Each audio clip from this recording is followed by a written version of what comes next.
18 বছরের কোন ছেলেটি সৃষ্টিকর্তা সম্পর্কে চিন্তা করে? তারা নতুন গেমের কথা ভাবে, তারা পরবর্তী ক্রিকেট ম্যাচের কথা ভাবে, তারা ভাবে কিভাবে অতিরিক্ত কিছু অর্থ উপার্জন করা যায়, তারা বিপরীত লিঙ্গের মানুষের কথা ভাবে, তারা ভাবে কিভাবে বাবা মায়ের চোখ ফাঁকি দিয়ে ধূমপানে আসক্ত হতে পারবে, মাদক, বন্ধুদের সাথে আড্ডা দেয়া, কিভাবে সকলের অগোচরে স্কুল ফাঁকি দেয়া।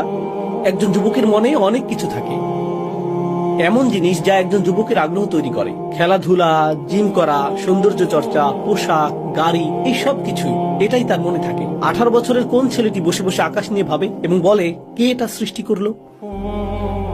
আমি এখানে কেন? আমার অস্তিত্বের অর্থ কি?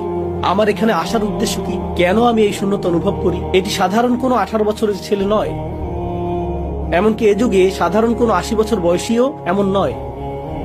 সঠিক চিন্তা না করেও আপনার জীবন কেটে যাচ্ছে। তারা বিশ্বের বিরল মানুষ যারা বলে চর্মচক্ষুতে দেখা এই পৃথিবীর ঊর্ধ্বেও আরো অনেক কিছু রয়েছে।